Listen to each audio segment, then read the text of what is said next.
Chcete mať doma vždy tú správnu teplotu a zároveň ušetriť na energiách? Predstavujeme vám zónovú reguláciu vykurovania s centrálnym termostatom HeatHub, riešenie pre každú domácnosť.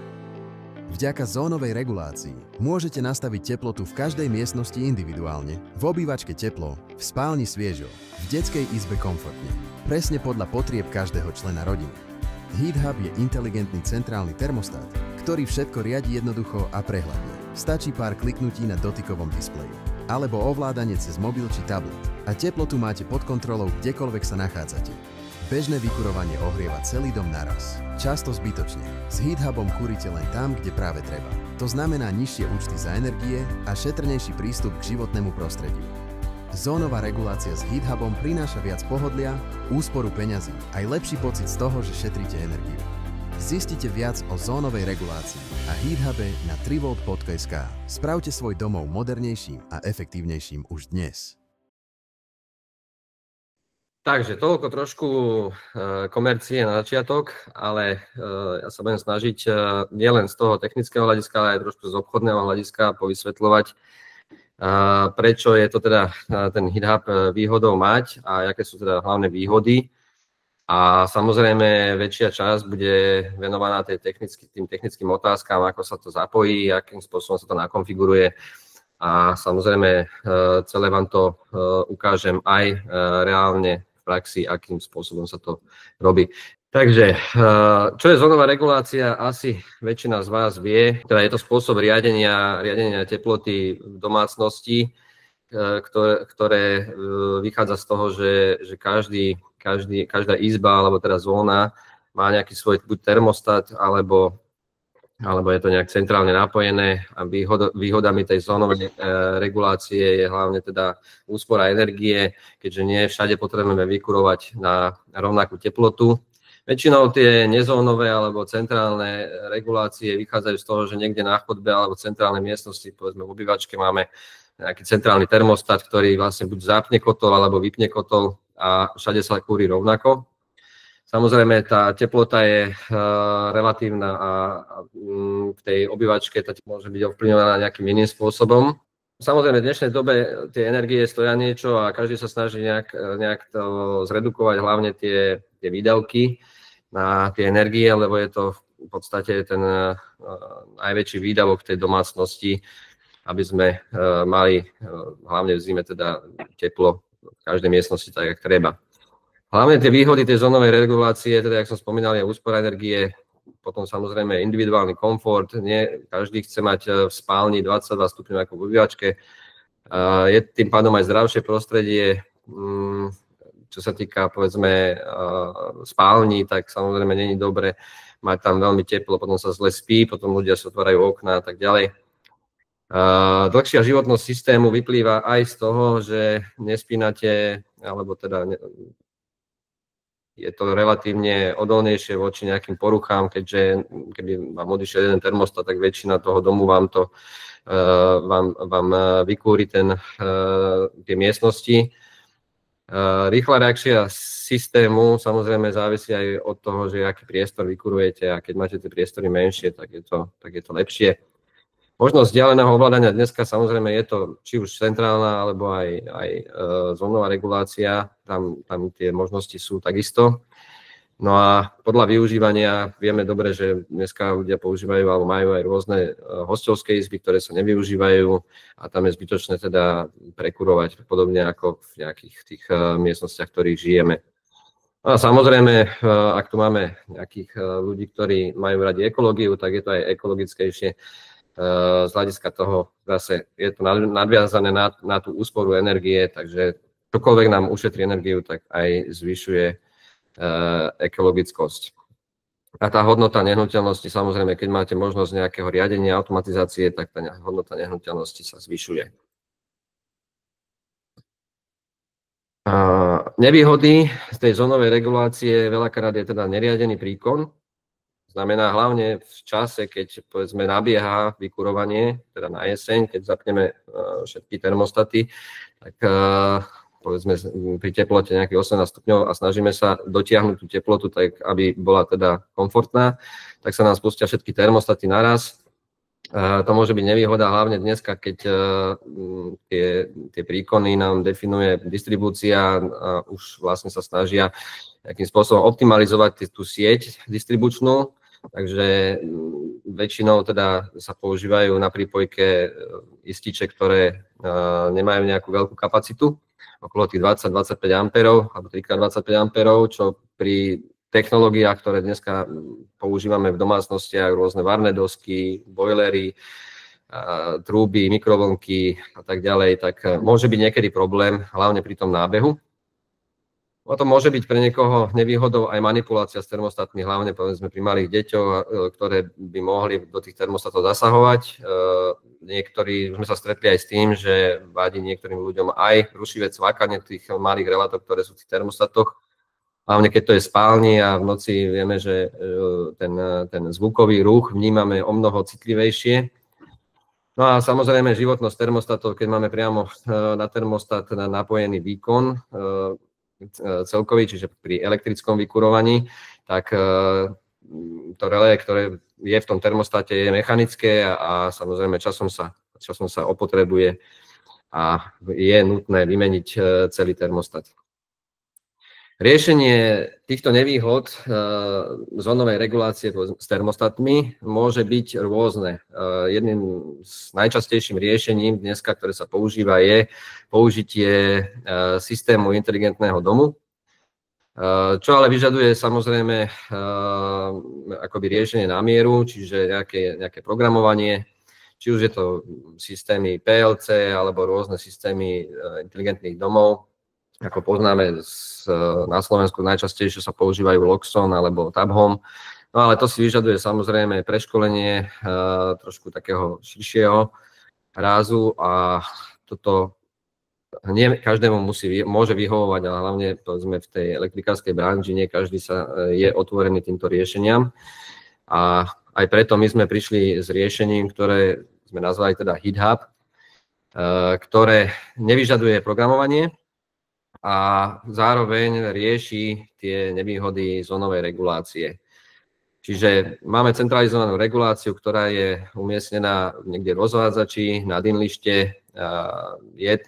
Treba povedať, že toto riešenie my sme poňali tak, aby bolo univerzálne, čiže tak na elektrické vykurovanie, ako aj na teplovodné. To si samozrejme dovysvetľujeme.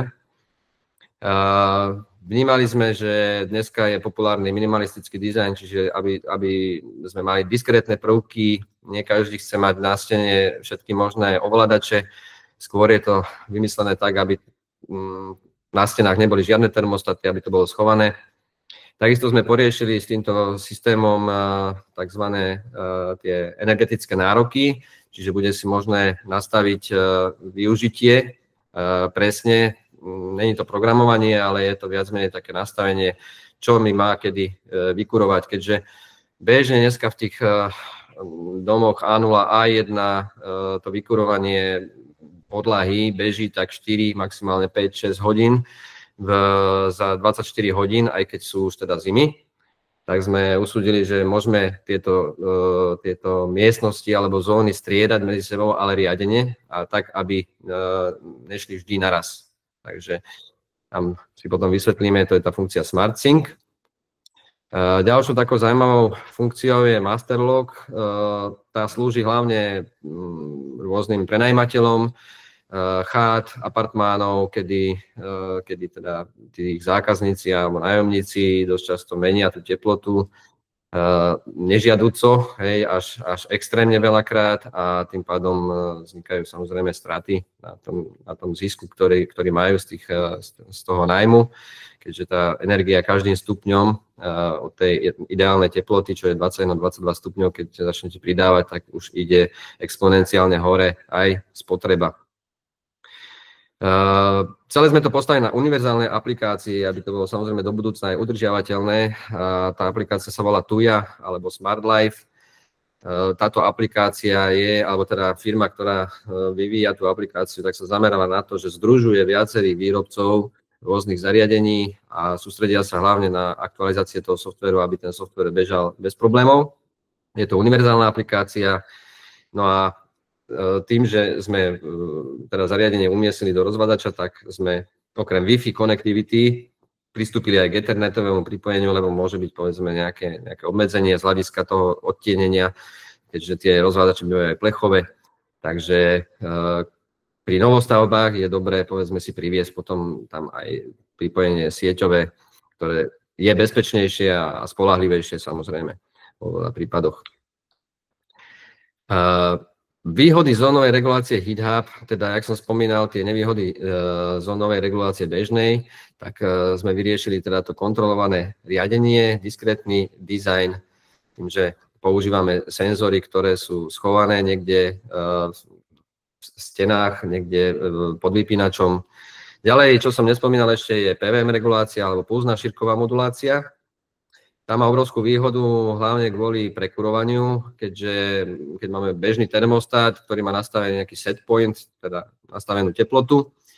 On, keď dosiahne tú teplotu, tak samozrejme systém sa vypne, no ale ešte beží nejaká zotrvačnosť a častokrát, keď máme 22 stupňov nastavených, tak nám tá zotrvačnosť vytiahne až na nejakých 22,5, čo je samozrejme zbytočné. Pri tej pulznej šírkovej modulácii sa strieda vlastne nejakej časovej slúčke zapnutie, vypnutie, kým nedosiahneme ten požadovaný set point. A medzi tým je nejaká medzera vypnutia, ktorá vlastne čaká na tú zotrvačnosť. No a tým pádom máme zotrvačnosť aj pri poklese teploty. Zase, kým ten systém nabehne, kým začne reálne sálať to teplo, tak nám tá teplota zvykne klesnúť zase o 0,5 stupňa. Čiže týmto pádom máme tú reguláciu plynulejšiu, šetrnejšiu a samozrejme je to aj komfortnejšie, lebo nepociťujeme tie výkyvy, ktoré niekedy aj 1 stupeň môže veľa ľuďom vadiť, keď chodí hore-dole. Dlhšia životnosť systému, tá vyplýva hlavne z toho, že nepoužívame žiadne mechanické prvky, používame polovodičové relé SSR, ktoré my, čo ponúkame vlastne k HeatHubu, tak sú až na 25 A, čiže bohate prevyšujú akoby potreby, ale je to aj kvôli tej životnosti, aby tá životnosť bola čo najdlhšia. No a blokovanie manipulácie, to som už spomínal, aj univerzálne využitie, aj tichú prevádzku, takže pokračujeme ďalej. To univerzálne využitie vyplýva z toho, veľa tých systémov, ktoré sú podobné, alebo ktoré sa robia na báze tých inteligentných domov, sú riešené tak, že majú v sebe mechanické relé, ktoré my sme vyhodnotili, že je to zbytočné, lebo aj tak vlastne tá riadiacia jednotka je vždy tak drahá, že každý sa radšej poistí a dá si tam nejaké pomocné relé alebo nejaké stýkače alebo niečo podobné. A vlastne zbytočne potom tá riadiacia jednotka obsahuje tie relátka. Tak my sme relátka vylúčili, dali sme tam výkonové MOSFETy, ktoré... Máme tu nejakú otázku. Wi-Fi rozhranie je totožné s LAN, respektíve sú nejaké obmedzenia. Obmedzenia nie sú, to je totožné. Wi-Fi rozhranie je totožné ako s LAN, akorát potom samozrejme sa samostatne nastavuje, hej, to si ukážeme. Ale z hľadiska aplikácie je to isté. Takže snáď som zodpovedal otázku. No a aby som sa vrátil späť, takže ja som spomínal tie relátka, nahradili sme ich MOSFETmi, ale tieto MOSFETy vlastne potom spínajú priamo cez GND vodič, spínajú tie polovodičové relátka. To sa týka hlavne elektrického vykurovania, čiže tam môžeme použiť či už rohože, fólie, infrapanely alebo aj konvektory. No a keby sa budeme baviť o teplovodnom vykurovaní, ak by ste potrebovali riešiť aj takúto otázku, že zákazník preferuje takýto typ vykurovania, tak priamo na tie výstupy toho HeatHubu sa dajú pripojiť hlavice. Či už, ja tu mám obrázok Salus, ale sú samozrejme rôzne termoelektrické hlavice, ktoré majú väčšinou odber maximálne okolo tých 200 mA. A tie výstupy dokážu 48 V a 0,5 A. Čiže bez problémov viete aj, povedzme, keby ste mali v obývačke 2 okruhy teplovodného vykurovania, tak dokážete dať aj 2 hlavice na jeden výstup. Tým ušetriť samozrejme počet tých výstupov. Takže to vám utiahne priamo, tam už nepotrebujete žiadne pomocné relátka. Ďalšia otázka je možnosť zapnutia aplikácie na module pre pripojenie na mieste priamo do HeatHubu. Tomuto sa priznám. Zapnem zvuk, aby sme sa lepšie pochopili. APčko, či dokáže v podstate ten HeatHub urobiť ako keby access point, na ktorý sa pripojím? Toto nedokáže. Nerobíme. Ďakujem. Ja ukážeme, akým spôsobom sa tam pripojíme. Je to mnoho jednoduchšie ako cez to APčko, ale k tomu sa dostaneme samozrejme pri tej názornej ukážke. Čiže tu sú len také blokové schémy, to, čo som spomínal. To elektrické vykurovanie je pomerne jasné. Máme tam one-wireovú zbernicu na senzory, čiže tam sú senzory vzduchu a senzory podlahy, keď máme podlahové vykurovanie elektrické. Pokiaľ by bolo teplovodné, tam nepotrebujeme senzory podlahy, lebo tam si to riadi hlavne, teda teplotu vody si riadi kotol. Čo ale dôležité povedať, že máme na HeatHube okrem teda bežných výstupov dva výstupy, ktoré sú 3 amperové relátka, 3 ampere 230 V dokážu, ktoré vieme použiť na spínanie alebo ovládanie kotla. Keď je aspoň jedna požiadavka na kúrenie, tak to relátko vieme nakonfigurovať, aby sa zoplo, čiže nemusíme sa trápiť s tým, že kotol ide stále, aj keď teda nie je požiadavka na kúrenie. No a potom je tam ešte jedno relátko na obehové čerpadlo. To môže samozrejme byť zapojené aj v prípade elektrického vykurovania. Čiže keď niekto, alebo teda väčšinou nepotrebujeme v noci teplú vodu, aby nám cirkulovala a ochladzovala sa, tak si môžeme nastaviť, že od 10. do rána do 6. bude obehové čerpadlo vypnuté a to už rieši priamo ten HeatHub, nemusíte na to používať nejaké ďalšie veci. Tá aplikácia potom vyzerá veľmi podobne ako pri bežných termostatoch. Akurát má také dvojúrovňové akoby prostredie, kde v prvom rade, ako vidíte naľavo, máme teda miestnosti pod jednou ikonkou HeatHub, tak vidíme všetky miestnosti. Ako náhle si klikneme na nejakú miestnosť, tak sa nám zobrazí potom také isté nastavenie, ale veľmi podobné nastavenie, ako majú bežné termostaty. Čiže nie je treba si zvykať na niečo nové, je to v podstate už tu vidieť. Teraz by som zase prepol na chvíľku na kameru, kde vlastne ukážem, aby ste to aj videli. Tu je také tlačítko na HeatHube, že Pair. To má jednu jedinú funkciu, zobrazí QR kód. Ten by tam asi mohol byť vidieť. A v tej aplikácii tu ja, keď dám vlastne plus, hej, a scan, tak ono to prebehlo dosť rýchlo, tak by to našlo ten HeatHub, tam done a vlastne HeatHub mám pripojený do aplikácie. Zase podobne ako pri tých termostatoch obyčajných, tak máme nejaké nastavenia. Tie nastavenia fungujú takým spôsobom, že sú to tie podobné nastavenia, ako boli aj pri termostatoch. Fungujú tým spôsobom, že máme ten kanál vypnutý a vtedy je dostupné sa k ním dostať. Hej. Vo všeobecnosti tie nastavenia sú buď globálne, čiže viem si ja zapnúť v aplikácii ten master log, ako som spomínal, že zablokovať. Vtedy sa stane to, že vlastne ten zákazník, keby aj, alebo ten aj nájomník išiel do toho HeatHubu, hej, že otvorí si rozhľadač a chce si tam meniť tie teploty, tak on dokáže vidieť každú zónu, ale nedokáže s ňou nič urobiť, ani ísť do globálnych nastavení. Na toto treba dávať pozor, lebo treba to mať už spárované s aplikáciou, to ešte potom neskôr vysvetlím, lebo potom by ste nemuseli nájsť tú IP adresu, ale k tomu sa ešte vrátim. Čo sa týka tých nastavení, tak samozrejme názov miestnosti, korekcie či kalibrácia, hysterézu si viem posúvať,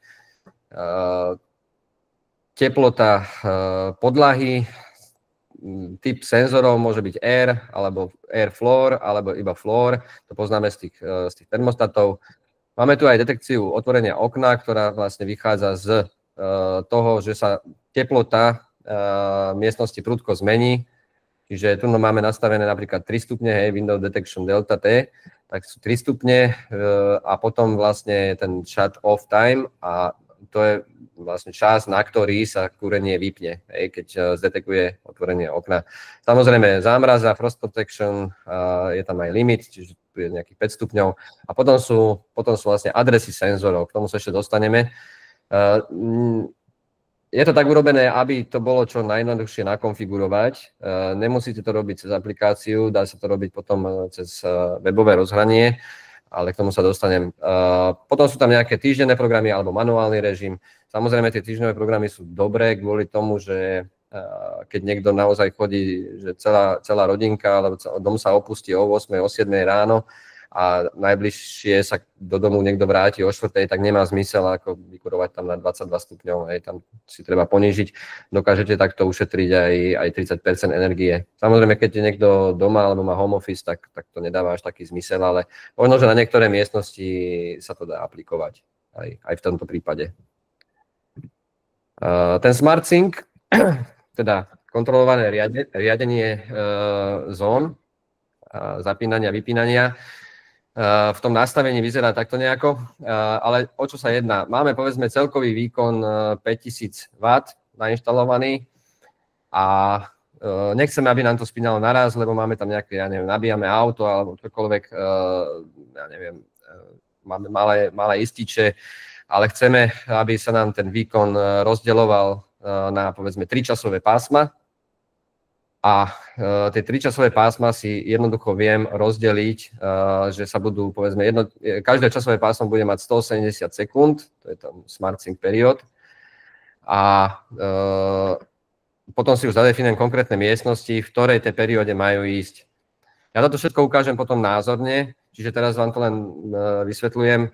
Potom, keď to budeme konfigurovať, tak budete vidieť vlastne presne, jak sa tam menia tie teploty, alebo teda tie výkony, jak si to viem vydeliť pekne na tom nastavení.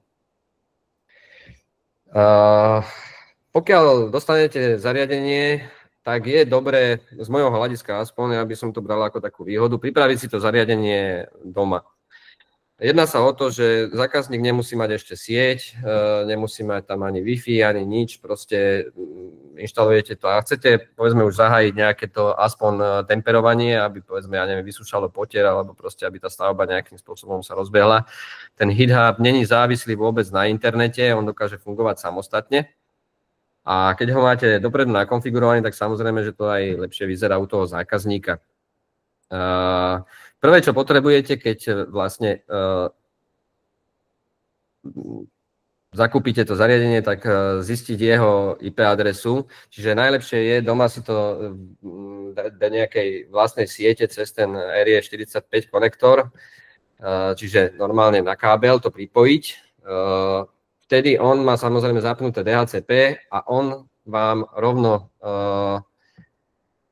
v tom globálnom nastavení napíše, či už ste na Ethernet alebo Wi-Fi, tu dole vám napíše IP adresu, hej, na tom obrázku číslo 9. Vy s touto IP adresou sa, teda keď ste na tej istej sieti, tak pomocou počítača dokážete cez prehliadač dostať vlastne na nastavenia toho HeatHubu a tam si urobiť všetky potrebné nastavenia. Dá sa to urobiť aj tak, že keď máte k dispozícii iba Wi-Fi, tak vlastne je tu integrovaná možnosť tie Wi-Fi hesla, alebo teda aj SSID, čiže názov siete a heslo do Wi-Fi, tak naťukať pomocou toho HeatHubu. Ale upozorňujem, sú tam tlačítka, na HeatHube sú tlačítka hore, dole, Enter a späť. Čiže asi si viete predstaviť, že pokiaľ máte nejaké komplikovanejšie heslo, tak to asi nebude úplne ako sranda tam naťukať. Je tam normálne ako vizualizácia klávesnice. Ale odporúčam dať to normálne na kábel do vlastnej siete a cez tú IP adresu si to ponastavovať. Ja to všetko postupne poukazujem. Od výroby sú všetky kanály vypnuté, čiže aj keď ho už nastavíte, tak v každom tom kanáli, keď kliknete End, máte takúto obrazovku, kde je vlastne informačné okno, kde vám ukazuje, ako máte nastavenú teplotu, koľko je v miestnosti, tak on tu svieti, že je off, čiže keď do neho vojdete, tak nastavíte Operation Mode na On, hej. To je pre každý kanál. To je z hľadiska bezpečnosti, aby keď sa to konfiguruje, aby vám to zbytočne tam necvakalo, tak aby to bolo také bezpečnejšie. K tým nastaveniam ešte raz vravím, ja sa dostanem a nechcem to ísť, že budem skákať hore-dole, tak vám to najprv povysvetľujem a potom by som prešiel k tej názornej ukážke. Poznáte už z našich stránok, alebo jak to my ponúkame, ku každému termostatu vždy dávame návod a v tých návodoch nájdete všetky tie nastavenia. ktoré sú možné urobiť tak cez aplikáciu, ako aj priamo na tom GitHube. Čiže keby sa vám stalo, alebo potrebujete ten GitHub, aby fungoval bez toho pripojenia do aplikácie, tak samozrejme, že to ide, je to autonómne zariadenie, čiže len je to trošku náročnejšie na tom displeji sa preklikať cez tie možnosti, ale tým, že on je pekný grafický a tak relatívne dobre sa v tom orientuje. No a tu sa dostávame vlastne, keď vy naťukáte tú IP adresu v tom rozhraní nejakého webového prehliadača, tak sa dostanete na tzv. Web interface, čiže GitHub v sebe obsahuje web server, na ktorom beží nejaká stránka. Hej, takto si to predstavte. Čiže keby ste išli na nejakú stránku a v tej stránke vy mu len poviete, čo má robiť. Čiže základné nejaké nastavenia sú, preto som vravel, že dať si to na ten kábel a potom kľudne si môžete tomu nastaviť toho Wi-Fi klienta aj dopredu, keď vám ten zákazník povie, ja tam mám Wi-Fi, ktorá má SSID takto a takto a heslo je také a také, už to viete nastaviť, aj keď sa vám to hneď nepripojí, ale keď tam prídete, tak on už si nájde tú Wi-Fi. Čiže nemusíte potom sa trápiť tam za nejakým pracným ťukaním, alebo nechcete brať notebook na stavbu, alebo niečo také, budete to mať predpripravené. Takže to sú nastavenia siete. A potom je vlastne GitHub setting. Tu tá obrazovka vľavo, to sú nastavenia, ku ktorým nebudete mať prístup ani vy. To my tam vždy zadáme na začiatku, keď sa vyrobí GitHub. To sú tie prepojenia s tou tujou. On potrebuje mať, my pre každý GitHub musíme vytvoriť licenciu na tuji a on sa potom pripája. Čiže na to má prístup iba super admin, čiže my to vám tam vždy zadáme a aby to náhodou sa nestalo, že zákazník niekde zistí nejaké heslo a potom to tam vymaže a tak tým pádom vlastne skončil s aplikáciou. Hej. Čiže my to samozrejme evidujeme, keby sa niečo také stalo, tak budeme to evidovať, že ktorý GitHub ide kam, čiže tieto veci budeme mať pod palcom. Potom sú nastavenia, ktoré kanály chceme v aplikácii použiť. Môže sa stať, že budete mať iba 5 miestností, tak zbytočne vám tam bude svietiť room 6, 7, 8 tej aplikácii. Takže s týmito fajkami sa odklikne, že ktoré miestnosti používame. No a samozrejme je dobré si do tých miestností napísať, ktoré sú to miestnosti. A veľmi dobrá pomôcka, to vidíte za chvíľku, je napísať si, aký je tam inštalovaný výkon. Teda hlavne, keď máme elektrické vykurovanie. A chceme použiť ten Smart Sync, čiže rozdelenie výkonu, tak keď si napíšete, aký má výkon tá, ktorá izba alebo zóna, tak potom pri tom Smart Syncu, keď si zacvakávame, že v tej časovej zóne, kedy má kúriť, tak tu nám rovno vypočíta, že aký výkon máte v tej prvej časovej zóne a aký výkon máte v druhej časovej zóne. My tu máme tých časových zón až 8, čo je ale asi dosť zbytočné. Je to tak viac menej pripravené na nejakú špecialitku, možno, že niekto nájde niečo, kde to môže byť zaujímavé. Ale myslím si osobne, že maximálne 3 časové zóny stačí použiť. Mám tu 60 sekúnd, odporúčam 60 až 180 sekúnd na kúrenie. Častejšie je to zbytočné a zase viac môže dochádzať až nejakému rýchlejšiemu ochladeniu tej podlahy a potom by to nemuselo fungovať efektívne. Takže tá minúta až 2 úplne stačí. Kľudne hovorím, tu sa dá nastaviť aj tá pomocná šírková modulácia. Čiže vy môžete urobiť to, že všetky kanály zopnete v jednom a všetky kanály vypnete v druhom a tým pádom, že tu nemáme už ďalšie fajky, tak sa začnú opakovať. Tu sa bude opakovať prvý a druhý. Keby boli 3, tak sa opakuje prvý, druhý, tretí. Že je to ošetrené, nemusíte tam všetko zaklikávať, hej, celú tú akoby krížovku, ale stačí vám zaklikať iba tie časové zóny, ktoré budete využívať. No v prvom obrázku vidíme, že keď máme všetko na jednej časovej zóne, tak vlastne tam sa nič nedeje, tam proste keď treba kúriť, tak kúri každá miestnosť, keď netreba, tak nekúri. Hej, to je ten klasický spôsob.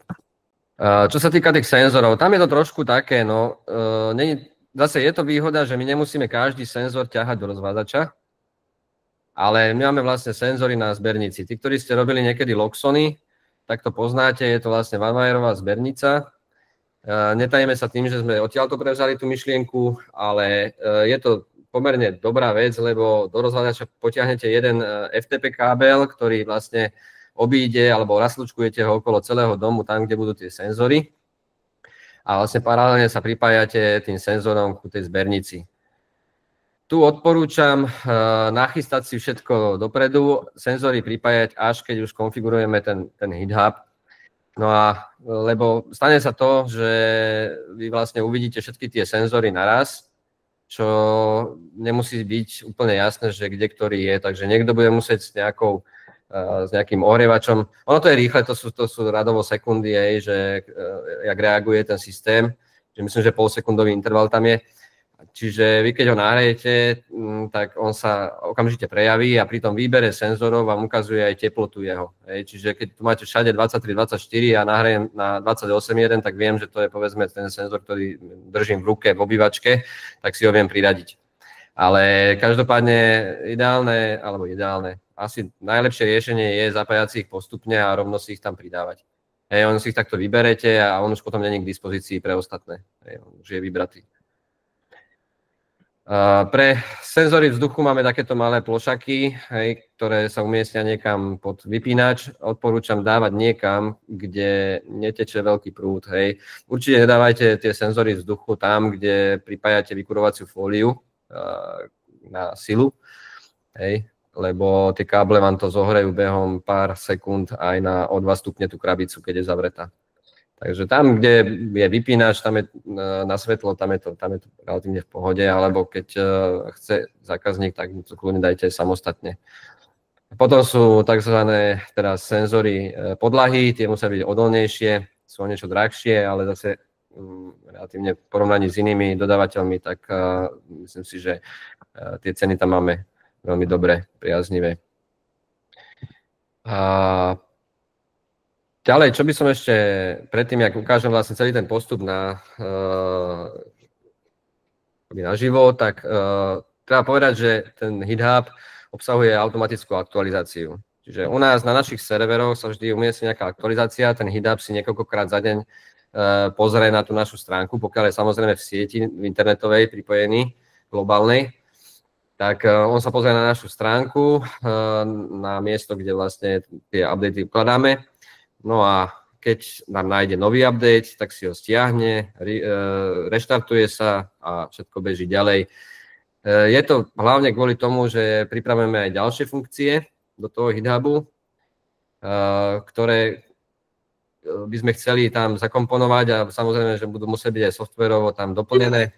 Čiže čo sú také hlavné veci, čo by som tak dopredu možno, že mohol povedať, je komunikácia Modbus. To sa bude hodiť hlavne pri fotovoltike, kde budeme vedieť povedať, že ja neviem, teraz nám svieti slniečko, tak teraz nech zapne kúrenie. Chceme urobiť rozširovací modul, ktorý by už nemal displej, iba by rozširoval vyslovene tie kanály alebo možnosti použitia kanálov. Bezdrôtové senzory kvôli rekonštrukciám a čo je taká možno vec, ktorá príde hneď s tým Modbusom, čo bol taký nápad od zákazníka, tak je ovládanie ohrevu teplej vody. Čiže tie dve relátka, ktoré tam máme, jak som spomínal, jedno nám teraz vieme nastaviť ako obehové čerpadlo, druhé na spínanie kotla, ale v prípade, že máme elektrické vykurovanie, tak to spínanie kotla nepotrebujeme. A to by sme vedeli využiť ako tretiu funkciu, že nám bude zopínať kotol a to by sme chceli, aby to bolo integrované v tom SmartSyncu, čiže aj ten výkon toho boileru by bol regulovaný alebo riadený presne podľa tej našej požiadavky, aby nám to neprekročilo nejaký výkon. Takže toto by sme tak ako do budúcna alebo v krátkej budúcnosti chceli. Tie hardwareové veci nie tak rýchlo, ale tie softwareové veci tie by mohli byť v nejakom dostupnom čase do pol roka. Dobre, ja teraz sa prepnem na to webové rozhranie. Takže tu vidíte, že je nejaká adresa. Ja som to tam zadával včera, takže on už bude asi odhlásený.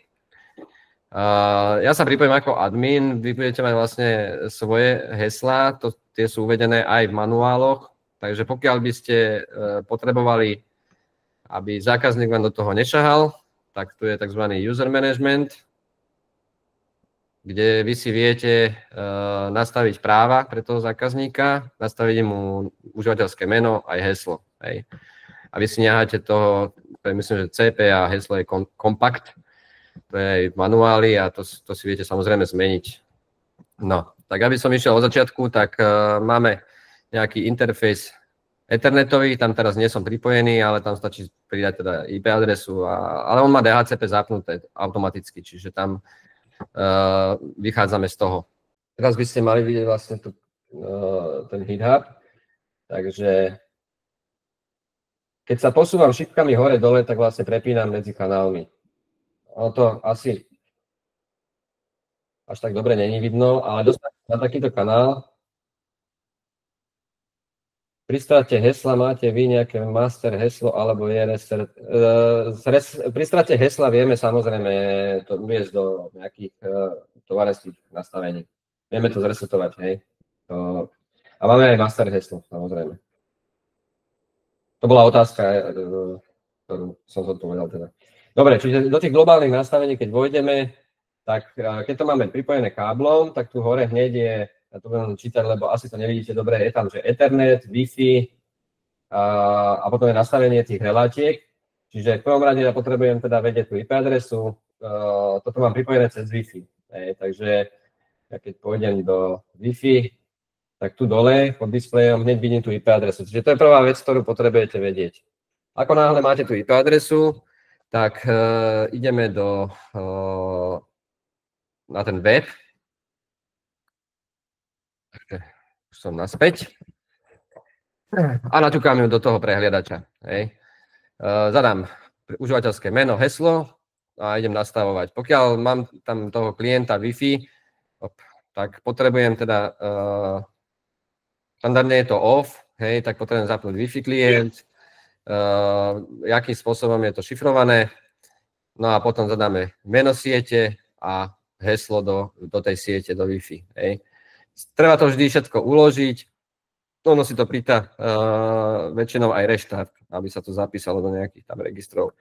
Ďalšia záložka je čas, ten by mal byť v poriadku, má to baterku, čiže jak to bolo naprogramované, tak ten čas tam bol uložený. Ak by ste potrebovali zmeniť, že upraviť ten čas, tak samozrejme tu sa to dá. Potom sú tie užívateľské nastavenia, tam bude samozrejme manuály rozpísané, čo ktoré znamená. Nejaké logy tam, to je viac menej také pre tých programátorov, čo to riešili, že to oni cez to pripájajú. A údržba. Z hľadiska údržby vy môžete manuálne nahrať nejaký update, nejakú aktualizáciu, ale hovorím, deje sa to už automaticky, takže toto je, odpadá tá možnosť. Jedine pokiaľ by niekto mal že takú situáciu, že nemá to na internete, že má to niekde na chate, kde nie je internet, a tak na vyžiadanie vieme ten firmware poslať a on si to vie takto zaktualizovať, hej, tú poslednú verziu. Hej, čiže to by bol ten prípad, prečo to tu je. No a potom máme nastavenie GitHub. Jak som spomínal naľavo, tam to sú veci, ktoré môžeme meniť iba my. To sú špeciálne nejaké prvky, ktoré sa pripájajú na tú aplikáciu, čiže na pozadí. No a začíname teda pravým okienkom, kde už ja mám napísané, aby som nezdržoval nejaké miestnosti, ktoré chcem použiť v aplikácii, čiže mám ich 7. No a tu si jedine doplním, čo mám, kúpeľňa má 400 W, chodba bude mať nejakých, povedzme, 600 W, taká väčšia. No a v garáži máme výkonnú 140 W fóliu, tak tam by mohlo byť aj 1200 W. Hej. Ja si tie výkony uložím. No a prejdem teda k samotnému tomu smartsingu. Tu mám nastavených teda 60 sekúnd, vždy je to v sekundách. Štandardne je tam 3600, hej, to proste tam zostalo, ako tam treba si to predstaviť. No a teraz chcem rozdeliť tento výkon, mám tam dohromady 6270 W, tak chcem ho rozdeliť zhruba na polovičku, tak si tuto poočkrtávam, aby mi tu zostalo nejakých tých 3000. Toto vlastne nie je zapojené, čiže ešte povedzme tú kúpeľňu, keby som dal von, alebo si dám tú garáž von, no tak to nejako. A teraz vlastne na druhé pôjdem takto. Takže nejak si ten výkon vždy treba podeliť, aby bol taký rovnomerný. No tak nám to tak všelijako vychádza, ale nevadí. Čiže tamto vidíte, jak sa mi to hneď mení. takýmto spôsobom si viem tie výkony upraviť, aby som nemal okamžitý výkon v nejakom momente príliš vysoký. Čo sa týka tých senzorov, tak už tu mám nejaké nastavené. Vždy sa nám to strieda. Tie názvy nám to preberá vlastne z toho, čo sme si tu zadali. Takže keď idem hľadať senzor pre detskú izbu, vždy máme vzduch, podlaha. Keď mám prípad, že mám teplovodné vykurovanie a potrebujem iba vzduchový senzor, tak samozrejme, oni tu zostanú tie floor, hej, tie podlahy, ale vy ich nevyplňate, samozrejme. Tam si treba dať pozor, aby ste nepreskočili. Čiže ja si tu vyberiem zase vzduch, detská izba, podlaha, zase detská izba. Pokiaľ hovorím, detská izba 2 by bolo teplovodné vykurovanie, preskakujem podlahový senzor, idem na ďalší, hej. Potom tam samozrejme treba aj nastaviť, že sa jedná iba o takýto typ vykurovania, že tam nie je podlahový senzor. Hej, takže dáme takto. Takže máme senzory približne nastavené, takže toto si zase uložím a celú tú konfiguráciu uložím. Tu mi píše Reboot Required, čiže treba to zreštartovať. Takže idem do Maintenance, dáme Reboot systém. On už sa reštartuje. A potrvá pár sekúnd, kým to nabehne. Teraz dáme refresh okna. Znovu sa prihlásim a skontrolujem teda, či mám všetko tak uložené, jak som to mal. Takže vidím, že sa mi tam uložili všetky tie parametre. Teraz si otvorím tie jednotlivé kanály. Tu mám vlastne obývačka. Kuchyňu mám off, tak vojdem do kuchyne a je tam vlastne Operation Mode a zapnem ho na on. Takže tým pádom už mi ide aj kuchyňa. Vrátim sa späť a takto si viem pozapínať vlastne všetky tie kanály. Čo určite nebudem robiť, ale čo som chcel ešte ukázať, že vlastne aj ten senzor select, tieto zväčšeniny alebo tie väčšie ikonky by mohlo byť celkom dobre vidieť aj na tej obrazovke a tam si vlastne vyberiem, že chcem airflow, čiže aj vzduch, aj podlahu. Tieto parametre sa automaticky hneď zapisujú, ukladajú. Keby som chcel zmeniť teplotu, tak vlastne vôjdem do toho kanálu a zmením si teplotu šipkami, potvrdím enterom a už mám nastavenú novú teplotu. Takto. Dobre. Pokiaľ by som zase potreboval, aby mi do toho nikto neliezol, tu mám vlastne ten masterlog, takisto ten masterlog je aj v aplikácii, čiže ja si tu viem zadať, že zapnem ho, tam to uložiť. Keď pôjdem potom pozriem na ten GitHub, tak ja dokážem pozerať iba kanály, nevidím už ani tie všeobecné nastavenia, neviem do toho nejako vstúpiť, čiže viem si len pozrieť, že ten zákazník alebo nájomník, ktorý tam je, tak by vedel si pozrieť, že aha, že tuto, jaká je teplota, hej. Ďalšia vec je, tak v aplikácii, ako je na tom displeji, vám vždy zobrazuje. Máme tu nejakú otázku, takže tieto parametre sa nedajú nastavať cez webové rozhranie, zapnutie kanálu, nastavenie teploty. Nie, tie sa dajú nastavovať buď v appke, čiže už ste zosynchronizovaní v appke, alebo sa dajú nastavovať priamo na tom GitHube. To webové rozhranie to je vyslovene iba na konfiguráciu. To raz nastavíte u zákazníka, jemu to nemusíte ani dávať dispozícii a vysvetlíte mu, ako to funguje a on si to môže potom tie parametre meniť. Hej. Ale nastavenie tých výkonov, nastavenie IP adries alebo teda sieťové nastavenie senzorov, to robíte iba vy ako partner alebo ten, kto to inštaluje. Raz na začiatku, keď sa inštaluje ten GitHub. Hej. Ale potom samozrejme je tam tá aplikácia, kde tie veci sa všetky dajú. To aj ukážem. Čiže teraz by ste mali vidieť aplikáciu. To, čo som chcel povedať, je vlastne, že vždy je tam nejaká status ikonka tak je to na tom GitHube, ako aj na tej aplikácii. Tá môže signalizovať, že zóna kúri, môže signalizovať, že zóna nekúri, čiže nie je tam nič. Vtedy aj tie ledky, ktoré vidíte na tom GitHube, tak keď kúri, tak svieti na zeleno, keď nekúri, že je dostatočná teplota, alebo je vyhriaté na ten set point, tak zhasne zelená ikonka. Tu sa môže stať je hodnota log, čiže to je červená ledka, a tá začne svietiť vtedy, keď je nejaká situácia. Tá môže byť, že je nahriatá podlaha, vtedy vám tá ikonka sa zmení na nejakú takú, že je podlaha a z toho vám sála, že je nahriatá, čiže tam hneď viete, to vám ukáže na tom GitHube. Alebo môže byť tá detekcia otvorenia okna, čiže vám tam ukáže otvorené okienko a takisto aj tu. Vtedy svieti ledka na červená pre každý kanál.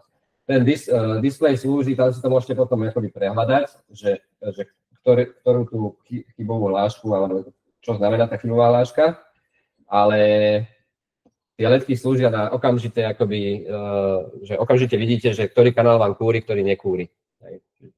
To je taká vec na tú prehľadnosť, aby ste mali prehľad, že čo sa vlastne tam deje. Toto by bolo akoby z hľadiska tej konfigurácie. Ak máte nejaké otázky teraz k tomu, tak kľudne sa pýtajte. Asi otázky nie sú. Tak ideme na samotný hardware. Čo tam teda máme na tom GitHube? Jednotka napájanie 24 V. 24 V môže byť 12 až 24, ale odporúčam tie relátka, ktoré sú na spínanie toho kotla a obehového čerpadla, sú 24 V. Takže keď ich chcete použiť, odporúčam 24 V. Dvojka máme sieťové pripojenie pomocou kábla. Na trojke máme vlastne RS485, čiže tam bude ten Modbus bežať. Na štvorke je pripojenie tých one-wireových senzorov, čiže tam to je vlastne dvojvodičové pripojenie. 5 a 7, to máme tie spomínané relátka, ktoré vieme použiť na... Oni sú konfigurovateľné, čiže ja viem hoci ktoré použiť aj na ten kotol, aj na to obehové čerpadlo.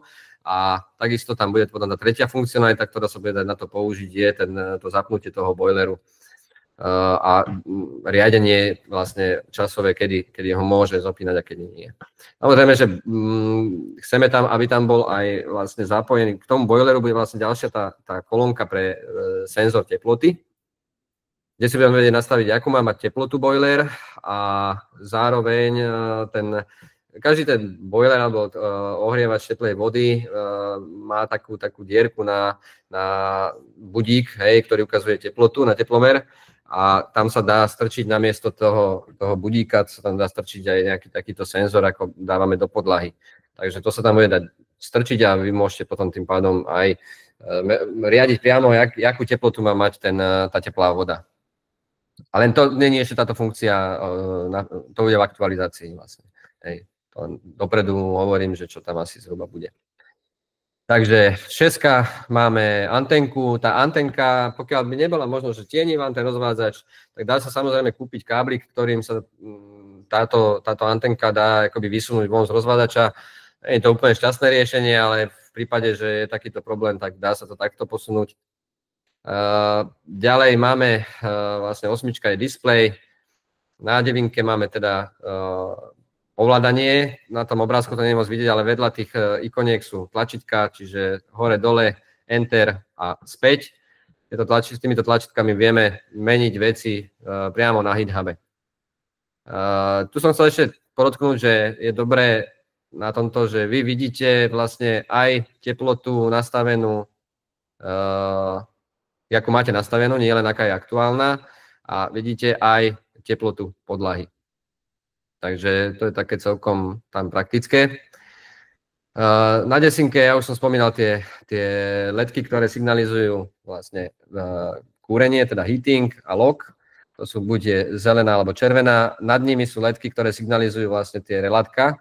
Takže čo si dáme na ktoré relátko, preto je tam 1 a 2, oni idú pekne odľava, takže vieme, čo máme na ľavom, na pravom, a podľa toho vám vlastne aj signalizuje, že zapnuté alebo vypnuté.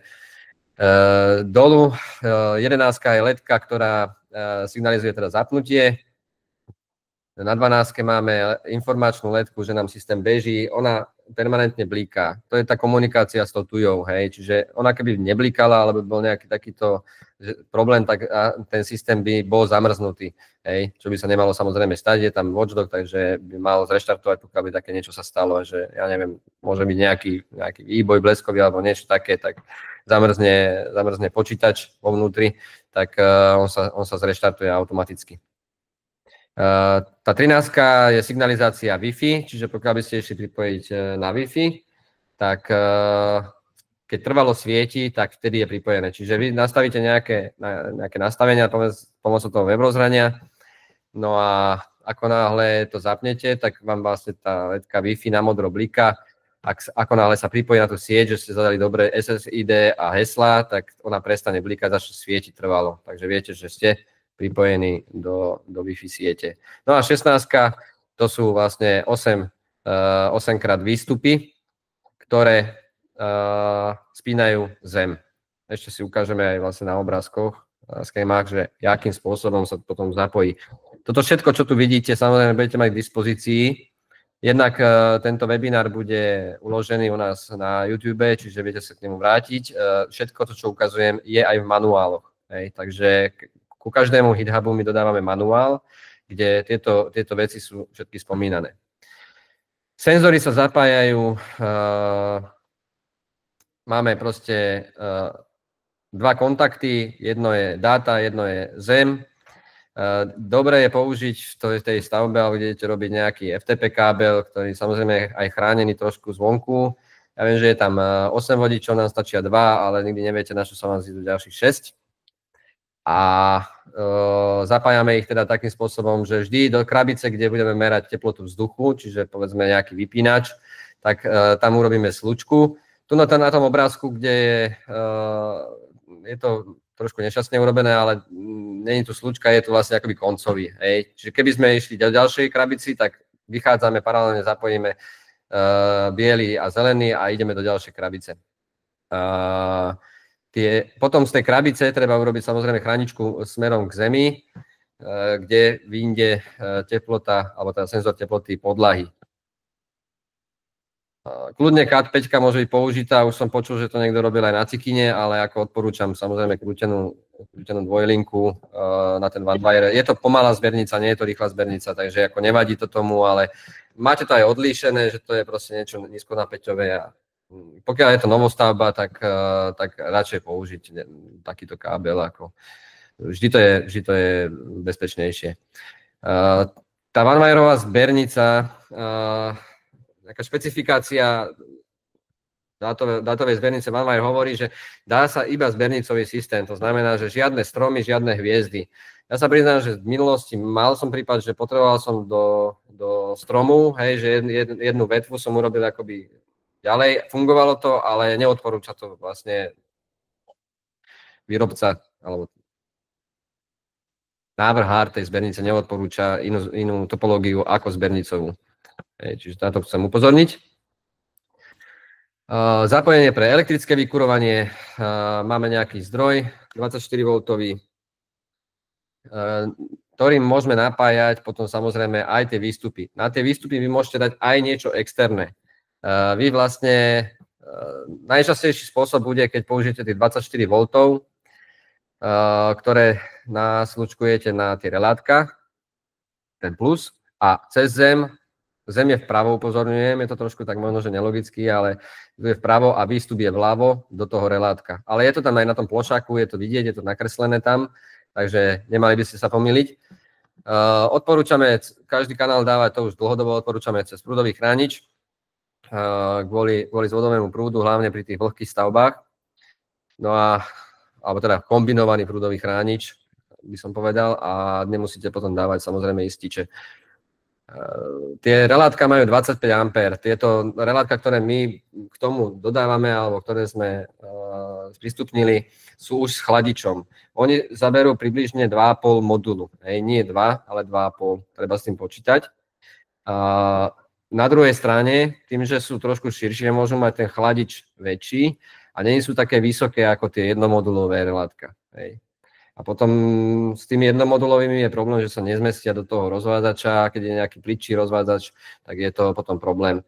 Tuto vidíte aj na tej kamere, čo som dal, takže tie relátka sa bez problémov zmestia na dynlištu aj na bežný plastový rozvádzač povrchový a nevytrčajú nám von, dajú sa dvierka zavrieť. Takže toto je ich výhoda. To spínacie napätie, spínajú sa DC-čkom, nedajú sa používať na klasické termostaty, ktoré sú vlastne potenciálové, čiže ovládajú 230 V. Takže tieto majú 3 až 32 V DC a na výstupe je teda rovno zase tých 230 V AC. Zatiaľ nemáme také relátka, ktoré by robili AC. My sme sa snažili podporiť ten HeatHub, keďže ten vývoj aj výroba HeatHubu sa robí na Slovensku, nie je to Čína, že by sme to vedeli tie náklady stiahnuť nejak extra, tak sme sa snažili aspoň na týchto pridávnych veciach stiahnuť náklady, čiže to SSR-ko s tým chladičom stojí asi 20 € z DPH, čo je, dá sa povedať, že smiešná suma oproti, povedzme, tomu, jak sa tieto polovodičové relé predávajú. A nehovoriac o tom, že to je 25 A, už nemusíte šrobovať nejaký chladič a podobné veci, čiže myslím, že tá cena je veľmi priaznivá a celkovo potom ten systém je relatívne za slušnú cenu. Na tie výstupy, ak som začal na začiatku hovoriť, je možné pripojiť aj externé napájanie. Čiže tam je vyslovene len MOSFETový tranzistor, na ktorý môžete vydať aj 48 V a pol ampéra. Pokiaľ by ste mali, povedzme, také, že robíte nejaký systém, ktorý chcete ovládať hlavice, že máte takéto hlavice, tak 48 V pol ampéra tam. Ten pol ampéra platí vždy. Tých 48 môžete dať 24 aj 12, tam nie je problém, ale pol ampéra je nejaký limit prúdový. Tu som sa dostal už rovno na tie hlavice, čiže tu vidíte, že tam nie sú žiadne relátka, že tu je zapojenie priamo, zase 24 V môžem zobrať z toho zdroja, ktorý napája aj HeatHub. Tie budú trvalo pripojené, plusový kontakt trvalo pripojený k hlaviciam a potom zase GNDčkom alebo zemou spínam ten výstup. Sú to tzv. Termoelektrické hlavice. My sme to robili raz so Salusom v minulosti. Niekto používa niečo iné. Zase je to o tom, na čo ste zvyknutí. Jak som spomínal, je možné tieto Salusy je možné dať až 2 na jeden kanál, čiže utiahne nám to, sme to merali, má to nejakých 200 milíkov, keď to zapnete. Ono to samozrejme klesá, hej, keď je už akoby vysunutá tá hlavica, tak ono to klesne na nejakých 40 milíkov, takže tam je to úplne bez problémov. No a tu sú zakreslené vlastne použitie tých relátok, čiže spínanie obehového čerpadla a zároveň spínanie kotla. Vy si viete nastaviť u každého aj obehové čerpadlo, aj kotol, viete nastaviť, či bude spínaný normálny open alebo normálny closed. Čiže pri bežnej prevádzke je zapnutý, alebo teda relátko je spojené, alebo je rozpojené. Toto si viete zadefinovať priamo na tom HeatHube, alebo myslím, že v aplikácii to ešte nie je, ale bude to aj v tej aplikácii. Takže tuto je vlastne, ja som to takto rozkreslil vždy, lebo na tom displeji, jak som povedal, tá kamera to nesníma dobre, takže aby ste videli, keď pôjdete do globálnych nastavení, tam je relay 1, relay 2, vy si pri každom jednom máte rovnaké podmenu, čiže viete si ho nastaviť ako boiler, alebo ako boiler sa rozumie kotol, hej, po anglicky, pumpa sa rozumie teda obehové čerpadlo. A teraz, alebo to dať off, hej, ten kanál. A potom si, povedzme, pri boileri viete dať, či je normálny open, normálny close, tam sa nič viac nenastavuje, tam ako náhle je požiadavka na kúrenie aspoň na jeden kanál, tak on vlastne prepne do toho, čo je opak normály, hej, čiže keď je normálny open, tak on pri požiadavke na kúrenie prepne na close, čiže zavre, spojí relátko. Pri tom relay 2 si povedzme nastavíme pumpu, a tam si nastavíme start time a stop time, čiže kedy má pumpa začať bežať a kedy má skončiť. Takže toto je, myslím si, že jednoduché. Jak som spomínal, chceme, aby tam pribudlo ešte tá možnosť, že si môžem tie relátka nastaviť na zapínanie a vypínanie ohrevu vody a s tým, že budem si vedieť nastaviť aj teplotu vody. Takže to je taká do budúcna vec, ktorá by mala byť. Programové režimy to poznáte aj z minulosti, z klasických termostatov. Nechcem sa tomu nejak extra venovať, ale je to dobrá vec. Odporúčam to tým zákazníkom si dávať. Hlavne, keď je tá možnosť, keď je dom opustený, tak využívať tieto veci. Dá sa to nastavovať iba cez aplikáciu. Toto nedáva zmysel už cez ten HeatHub zatiaľ, lebo to je strašne náročné na ťukanie, takže sme zatiaľ tam nedávali. Ak bude taká požiadavka, tak samozrejme do budúcnosti sa s tým počíta. Takže čo sú také hlavné žolíky, keď to mám tak povedať, z hľadiska toho obchodného, keby ste mali potenciálneho zákazníka, alebo aj pre vás to môže byť zaujímavá referencia, treba povedať, že zariadenie tohoto typu na trhu nie je, pokiaľ sa nebavíme o tých inteligentných riešeniach, čo sú, to si ešte ukážeme cenovo niekde inde. A môže to byť výhoda hlavne pre ľudí, ktorých osloví aspoň jedna z týchto tzv. Žolíkov, čiže nejaké to prehľadnejšie nastavovanie, alebo teda mať to niekde centralizované. Ten diskrétny dizajn, to je dneska dosť žiadané. Povedzme, keď má niekto problém s tou prípojkou, to som sa stretol dosť často, že na toto mi ľudia reagovali veľmi pozitívne, že to je super, lebo dneska máte len varnú dosku, môžete mať aj 7,5 kW, čo už je dosť. Alebo povedzme, sú to nejakí chatári, alebo tí, čo prenajímajú chaty a nechcú. My mali minulý taký prípad, že zákazníkovi ukradli termostaty, pekné naše, z chaty, takže aj to sa stáva. Čiže blokovanie ovládania, tá tichá prevádzka, s tým som sa stretol, že proste ľuďom to vadilo, to jemné cvaknutie na termostate. No a samozrejme tým, že ponúkame teda tú univerzálnosť, tak oblasť tých potenciálnych zákazníkov sa rozširuje na nehnuteľnosti, ktoré sú vykurované či už plynovým kotlom, tepelným čerpadlom alebo rôznymi inými, či už teplovodnými alebo elektrickými zdrojmi tepla. A to z toho robí takzvané zariadenie, ktoré vás môže dostať aj k iným zákazníkom ako tí, ktorí chcú iba elektrické vykurovanie. Takže je tá univerzálnosť, aj kvôli tomu je, povedzme, tie veci, to ovládanie je v tej angličtine, lebo chceme to ponúkať aj ďalej, nielen akoby na Slovensku, takže aby to bolo univerzálne. Ale myslím si, že tie pojmy anglické sú také, že to bežne ľudia používajú hoci kde inde. Takže pokiaľ máte tuju lokalizovanú v slovenčine, tak vám samozrejme tie veci tam bude prekladať. Kde to je možné použiť? Prakticky všade, domy, byty, apartmány, chaty, penzióny. Sú také prípady, že máte, ja neviem, nejaký penzión, ktorý má na jednom poschodí, poviem príklad, že ja neviem, 8 izieb, ktoré samozrejme vám stačí ten 25 amperové relé na jednu tú izbu, to je väčšinou kuchynka aj v spálni, všetko v jednom tom penzióne, pokiaľ to nie je nejaký väčší apartmán, alebo je tam jeden apartmán, ktorý vyžaduje, ja neviem, 2 kanály a potom je tam 6 izieb takých bežných, hej. Čiže vám v podstate stačí jeden ten HeatHub na celé to poschodie. Hej, a máte ho niekde vonku, na chodbe, v nejakom rozvádzači, do ktorého vám tam nikto nešahá. Čiže aj toto je jedna z možností, taká zaujímavá, ktorú sme riešili nedávno, hej, takéhoto použitia. Domy, máme to tak odladené, že väčšina tých domov, ktoré sa stavia, to sú tie domy okolo 120 m2. Tieto domčeky majú približne tých 6 zón, hej, to sú také najbežnejšie. Pokiaľ by bolo treba viac ako 8, že to je, ja neviem, poschodový veľký barák, tak je možnosť mať tam 2 HeatHuby, momentálne nie prepojené medzi sebou. Hej, to bude tá rozširovacia zbernica neskôr, ale samozrejme budú fungovať nezávisle, kde si teda budeme sa nastaviť tie výkony pre každý samostatne, aby sme počítali aj s tou možnosťou, že pôjdu naraz. Hej.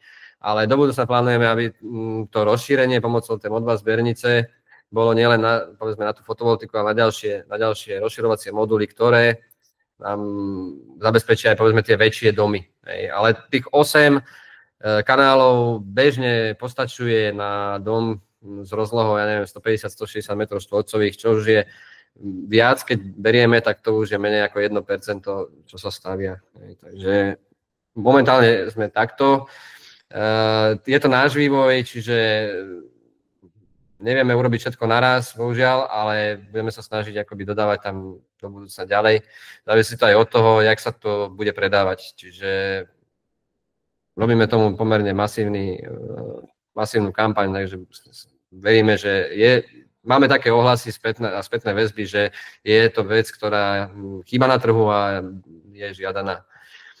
Na to porovnanie, čo sa týka ceny, tak my sme s tým HeatHubom cca, keď zoberieme 8 kanálov, všetky relátka, senzory a bavíme sa aj o podlahových, aj o vzduchových a nič nemusíme programovať, iba sa nastaví, tak je to cca 1044 € z DPH momentálne. Pri Loxone je to 1800 €, keď rátame iba miniserver, nerátame extension relátkový, čiže keby sme tam mali ešte relátkový extension, tak plus ďalších 500 €. Tým ale, že ten miniserver má na sebe 8 výstupov, tak som to takto zjednotil.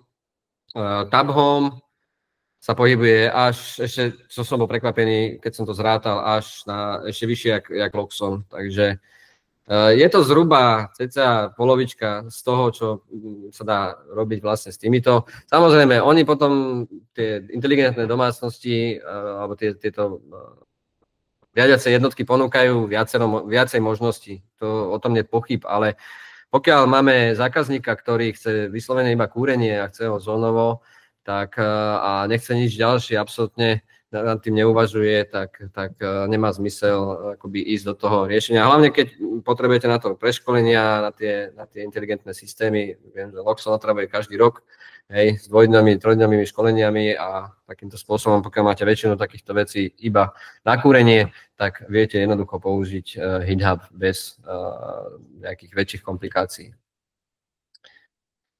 Ďalšie informácie, alebo teda ja som väčšinu tých vecí určite povedal, a ak nie všetko.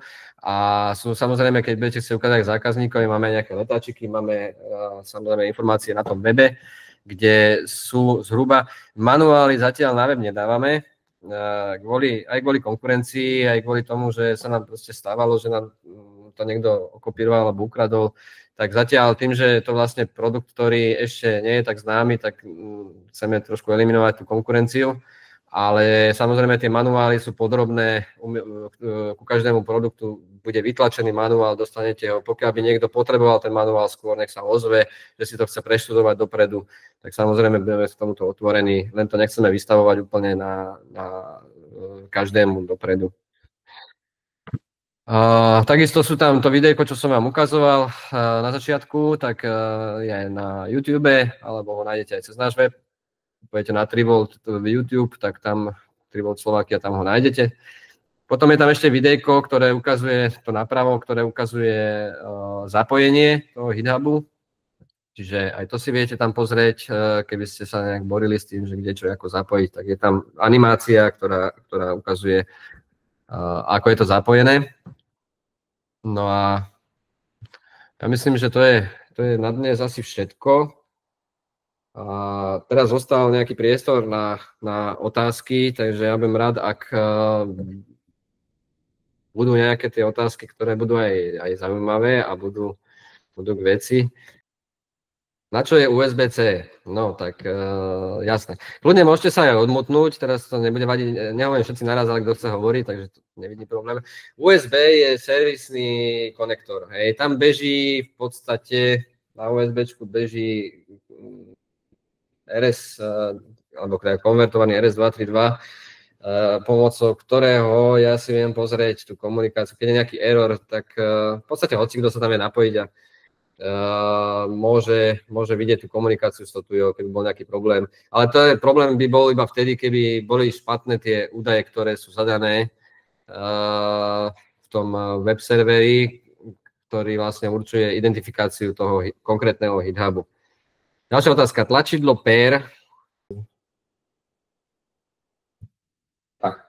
Čiže tu je vlastne QR kód, ktorým vy si pridávate GitHub do aplikácie, že tu sa dá vlastne plus, dám si, že oskenujete ten QR kód a máte ho v aplikácii. Samozrejme ten GitHub už tam raz je, takže už nám tam druhý dávať nebude.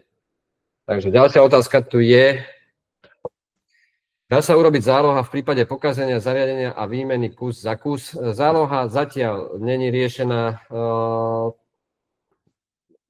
Záloha vieme teoreticky. Nie. Tam sú veci, ktoré sú uložené v GitHube, hlavne, a tie sa posielajú, tá tuja vlastne funguje ako výmenný server, že vy meníte premenné buď tam, alebo tam, ale ukladajú sa na GitHub.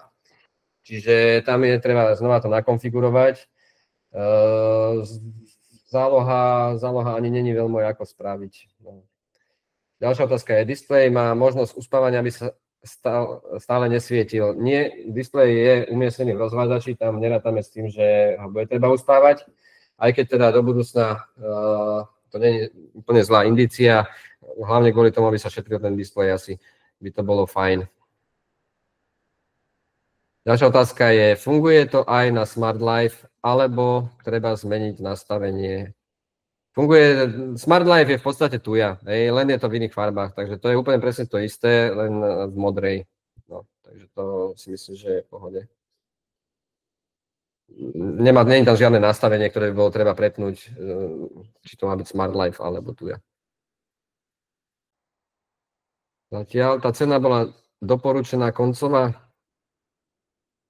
Samozrejme, to je koncová cena doporučená, partneri budú mať iné ceny, ale tam je to viac menej, tá cena, ja som vychádzal z toho, čo má Loxon, Tabhome a my, čo máme na našom webe, čiže koncová cena, keď pôjdete na GitHub, tak tu vidíte vlastne všetky aj tie prvky. Máme tam aj prúdové chrániče kombinované, keby ste potrebovali, alebo vagosorky, čo asi určite máte. A prípadne aj ten zdroj sa dá tam kúpiť. Hej. Takže to príslušenstvo je, keď pôjdete produkty GitHub, centrálny termostat, tak vlastne to všetko vidíte. Otázka, cena bola dobrá. Bude sa to predávať aj cez e-shopy Alza, alebo len cez partnerov? Predávať sa to bude iba na našom e-shope, keď sa bavíme o e-shopoch. Nevieme o tom zatiaľ, že by zatiaľ Alza neprejavila záujem, hej, že by sa nám prišli za nami, že to chcú. Ale ako... Neviem vám teraz na to povedať odpoveď. Do budúcna to nikto nevie, čo bude. Zatiaľ je to u nás na webe, na slovenskej, na českej stránke a cez partnerov samozrejme. Tam, toto je produkt, ktorý je potrebné nejako nainštalovať, nakonfigurovať, urobiť prípravu. Pochybujem, že si to kúpi zákazník koncový, ktorý nemá skúsenosti s elektrikou a bude to chcieť si namonštrovať sám. Určite bude potrebovať buď našu asistenciu, alebo vašu.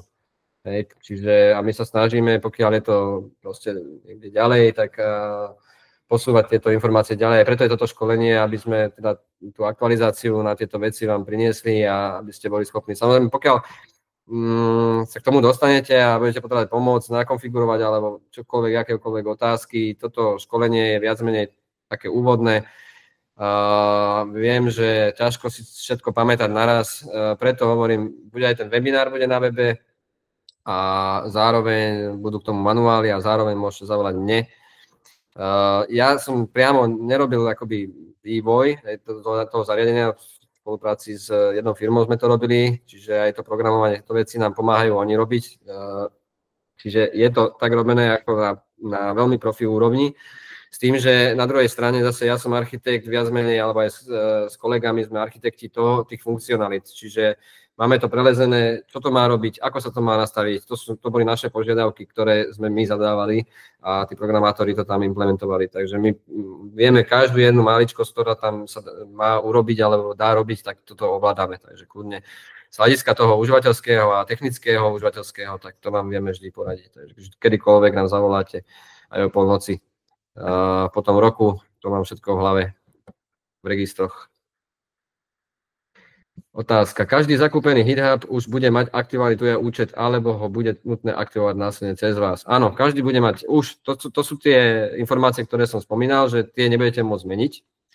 Ani to nemá pre vás nejaký veľký zmysel. My kupujeme tie licencie, každé to zariadenie musí mať svoju zakúpenú licenciu, čiže tá už je v cene, tá licencia. A vy v podstate, keď oskenujete ten QR kód a budete mať ten HitHub už na sieti, tak automaticky už vidíte cestu tu, hej, behom pár sekúnd. To je hneď tam aktivované. Aká Wi-Fi je podpora? Samozrejme 2,4 GHz, to je dobrá otázka. Tie 5 GHz tu ja nepodporuje všeobecne, čiže 2,4 GHz. Dobre. Ja sa zdá, že už ďalšia otázka si neprichádza. Nevidím nič, takže ja by som vám chcel všetkým poďakovať za váš cenný čas, že ste si našli na nás čas a pozreli si teda tento webinár. Budem rád, ak sa mi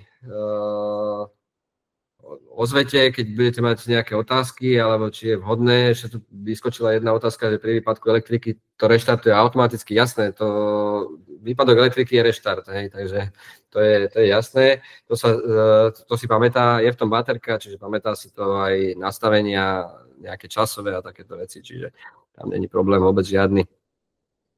Dobre, tak ešte raz ďakujem veľmi pekne za vašu účasť. Dúfam, že technicky na druhej strane kolegynka mi nehovorila, že by bol nejaký problém, tak dúfam, že bolo všetko zrozumiteľné a bolo to vidieť.